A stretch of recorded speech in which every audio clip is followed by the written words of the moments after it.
اور کتاب یعنی قرآن میں مریم کا بھی تذکرہ کرو، جب وہ اپنے لوگوں سے الگ ہو کر مکان کے مشرقی حصے میں چلی گئیں، پھر انہوں نے ان کی طرف سے پردہ کر لیا، تو ہم نے ان کی طرف اپنا فرشتہ بھیجا، سو وہ ان کے سامنے ایک خوبصورت مرد کی صورت میں آیا۔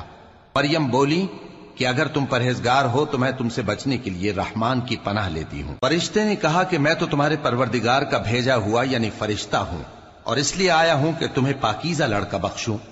مریم نے کہا کہ میرے ہاں لڑکا کیوں کر ہوگا، جبکہ مجھے کسی مرد نے بطور شوہر چھوا تک نہیں، اور میں بدکار بھی نہیں ہوں۔ فرشتے نے کہا کہ یوں ہی ہوگا، تمہارے پروردگار نے فرمایا کہ یہ مجھے آسان ہے، اور میں اسے اسی طریق پر پیدا کروں گا تاکہ اس کو ہم لوگوں کے لیے اپنی طرف سے نشانی اور ذریعہ رحمت بنائیں، اور یہ کام مقرر ہو چکا ہے۔ چنانچہ وہ اس بچے کے ساتھ حاملہ ہو گئیں اور اسے لے کر ایک دور جگہ چلی گئیں۔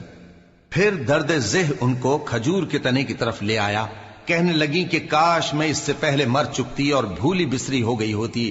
تب ان کے ٹیلے کے نیچے کی جانب سے فرشتے نے ان کو آواز دی کہ غمناک نہ ہو، تمہارے پروردگار نے تمہارے نیچے ایک چشمہ پیدا کر دیا ہے، اور کھجور کے تنے کو پکڑ کر اپنی طرف ہلاؤ، وہ تم پر تازہ عمدہ کھجوریں گرائے گا، تو کھاؤ اور پیو اور آنکھیں ٹھنڈی کرو۔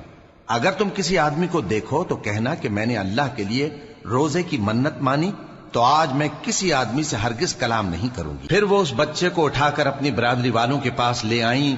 وہ کہنے لگے کہ مریم یہ تو نے برا کام کیا، اے ہارون کی بہن، نہ تو تیرا باپ ہی برا آدمی تھا اور نہ تیری ماں ہی بدکار تھی۔